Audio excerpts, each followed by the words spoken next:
ऐसा ले जाता है। आप लोग अगर अपना कर्म सुधारना हो तो इस पंडा के साथ लग जाओ। तो बुर्ज खलीफा के सामने मैंने 4 पंक्ति पढ़ी और छत्तीसगढ़ी में पढ़े। आप वो वीडियो निकाल कर देख सकते हैं, मैं वीडियो आपको दे भी सकता हूँ। मैं छत्तीसगढ़ ले आए हम, धान कटोरा लाए हम, विश्व गुरु हम ही बनबो, बस यही बताए बढ़ाए।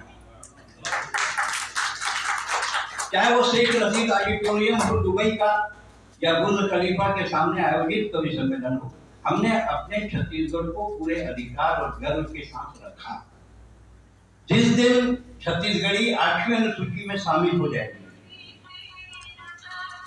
इसका कौन दाता वालेगा? इसका बजा इतने समय तो उधार वाले का या जुगाड़ वाले का आता है।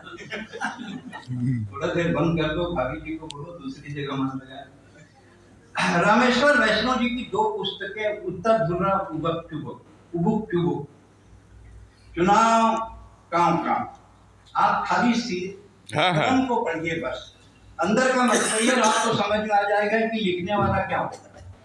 जैसे एक नाटक था मेरा, सूरदास को सब दिखता है, तो उस नाटक को नेशनल स्कूल ऑफ ड्रामा ने सबसे पहले पढ़ा। आखिर तो इसमें है क्या, जिसमें वो कह रहे हैं कि सूरदास को सब दिखता है। टाइटिल से ही आदमी के पढ़ने की जिज्ञासा होती है। उत्तर ध्रुव के क्रम आप देखिए किताब का, चुनाव काम, आगे फिर चुनई, मूसवा लड़ी हाथी संग, लता मंगेशकर 33, लता मंगेशकर और जिमी कांदा के 60, लेकिन के थपरा, आलू भट्टा पताल गुंजी मिर्चा के गोटबा।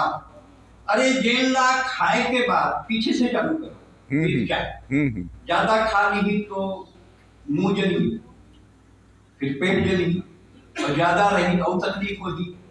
ओकर बाद गोंदली खाही तो मुंह बरसाही, पताल खावे तो कुछ भी 1-2 कुछ भी हो सकत है, भाटा से खुजली होते, और आलू कार्बोहाइड्रेट है। मतलब रचनाकार कितना साइंटिफिक लिखे है। सबसे पहले कार्बोहाइड्रेट, आलू संगवा, फिर भाटा संग। भाटा सबसे इजी, भट्टा एक ऐसा सब्जी जो सबों डाल ले, आलू भट्टा बरी, जेमा बरी है निकल के तरी वो भाटा है। रचनाकार ने अपने रचना में पूरी तरह से आपको पढ़ने के लिए मजबूर किया है। अच्छा एक बात और समझ लो, छत्तीसगढ़ी लिखना जितना कठिन है, लिखे छत्तीसगढ़ी का पढ़ना उतना भी कठिन। आप एक स्पीड में नहीं पढ़ सको, फालतू बात में विद्वान बनने की कोशिश मत करो। छत्तीसगढ़ी को एक स्पीड में आप नहीं पढ़ सकते। छत्तीसगढ़ी बोले और सुने के भाषा है, छत्तीसगढ़ी लिखे वो पढ़े के भाषा न। लिखवे तो कठिन है, और बोलवे और पढ़वे तो कठिन है। एक स्पीड में आप नहीं पढ़ सको। और जैन रचनाकार 2-2 किताब लिख डाले। उत्तर ध्रुव तो मैं नवभारत के समय में पढ़ चुके रहे होगा, उस समय तो बड़ा पॉपुलर वो रही से उत्तर वो संकलन है, लेकिन थोड़ा बहुत मत क्रीम डाले गए, वो बाकी अच्छा काम है, मत नहीं है। और ये मैं कहना चाहता हूं कि रामेश्वर वैष्णव जी का सही मूल्यांकन कब होगा, ये टेक्निकल पक्ष रखा था आपके सामने। आप लोग रचनाकार मुझसे बड़े भी हैं, ज्यादा लिखते भी हैं, है ना, ज्यादा बड़े कवि, लेकिन मैं आपको बताता हूं कि इनका मूल्यांकन सही कब होगा, जब छत्तीसगढ़ी 8वीं अनुसूची में आएगी और लबासा जहां IAS और IPS की ट्रेनिंग होती है, वहां छत्तीसगढ़ी पढ़ाने के लिए प्रोफेसर बुलाए गए जिनके पास छत्तीसगढ़ी का क्वालिफिकेशन। तो लबासा में एज ए प्रोफेसर रामेश्वर वैष्णव पढ़ाने जाएंगे, इसमें 2 मत नहीं है, क्योंकि छत्तीसगढ़ी सिखाना जाएगी। छत्तीसगढ़ी पढ़ाई पड़ी IAS में कैडर डिवीजन जब होते हैं, तो समझे थे मैं क्या कहना चाहता हूँ। छत्तीसगढ़ कैडर बनी IAS के और IPS के, और जिसे मराठी सीखना कंपलसरी है, वैसी छत्तीसगढ़ी लबासा में पढ़ना कंपलसरी है। पढ़ाई पर मास्टर कहाँ से? वही आएगा जो लिखे, जिकर काम बड़े हुए। एकर मूल्यांकन 8वीं अनुसूची में पढ़े के बाद और विश्वविद्यालय में और हाई स्कूल में मीडियम बने के बाद। किताब आप याद रखना, इस बात को मैं दावे के साथ कह रहा हूँ, मैं भी तो सरकार के किसी बड़े पद पे जाऊंगा और यही बात मैं वहां फिर उठाऊंगा कि आप पाठ्यक्रम के मीडियम को छत्तीसगढ़ी करिए, और जब तक 8वीं अनुसूची नहीं आएगी मीडियम नहीं हो पाएगा।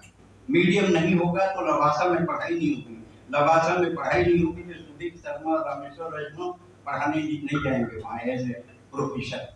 तो गद्य कितना कठिन होता है आप इसको लिख कर देखो। कविता पढ़ना बहुत आसान है, कविता बहुत सरल विधा है। साहित्य की सबसे सरल विधा कविता है, सबसे सरल विधा। बाकी साहित्य का जितना लेखन है सब कठिन है, चाहे नाटक हो, कहानी हो, उपन्यास हो, यात्रा वृत्तांत हो, हर में मेहनत लगती है। और मेहनत जब लगी है, 2 किताब आपके सामने, 2 किताबों का विमोचन एक साथ हुआ है। जैसे लव कुश और जो अश्वमेध यज्ञ का घोड़ा है, जो साहित्य का घोड़ा है, जिसको दिल्ली के किसी ने छोड़ा है, उसको यही लव कुश पकड़ेंगे और बोलेंगे कि हमको छत्तीसगढ़ी को लवासा में पढ़ाओ और हमको हमारा राज्याभिषेक करो। जब तक ये 2 किताबें लव कुश हैं, जो अश्वमेध यज्ञ का घोड़ा पकड़ेंगे साहित्य का, ये मैं दावा करता हूँ आपसे। आज की तारीख को याद रखिए और आने वाले 1-2 साल के समय को देखिए। निश्चित तौर से अभी कुछ मूल्यांकन नहीं हुआ, जितना लेखन इनका हुआ, मैं बताया ना, Rameshwar Vaishnav is best creator and very best performer. दोनों बहुत बढ़िया लिखने वाले और बहुत बढ़िया प्रस्तुति है, बहुत बढ़िया पढ़ने वाले। तो अब पढ़ने वालों की संख्या कम हो गई, आप जान रहे हो। आजकल लोग पढ़ नहीं रहे, बस पढ़े रहते हैं, पढ़ना कोई नहीं चाहता, समझे ना। गूगल से, गूगल गुरु है, बड़ा गुरु है, उसी से पूछ लेते हैं, उसी में हो जाता है। किताबों के पढ़ने की हालत बहुत खराब है। वो रचनाकार जो लिखा रहता है वही पढ़ता है, या जो साहित्य से जुड़ा है वो पढ़ता है। लेकिन मेरी कोशिश है कि रामेश्वर वैष्णव जैसे रचनाकार की किताब लवासा में पढ़ाई जाए और छत्तीसगढ़ के जितने ग्रंथालय हैं सब में बंटवाई जाए, खरीदी जाए और कापियां पहुंचाई जाए, और उनको आर्थिक फायदा भी हो, ताकि उनको लगे कि इतनी रातें जगने का कुछ तो मुआवजा मिला है। ये मेरी कोशिश है। विमोचन में आकर आपने मुझे बुलाया है, बड़ी बात है। मेरा तो प्यार था, मुझे तो आना ही था। अगर अश्वमेध यज्ञ का घोड़ा छूटेगा तो राम संकट में आए तो लक्ष्मण भी जरूर आता ही आता है। मैं तो भाई की बहुत लंबी उम्र की कामना करता हूँ। मेरे बड़े भाई डॉक्टर विजय दुबे के ये समकालीन है और अच्छे मित्र हैं।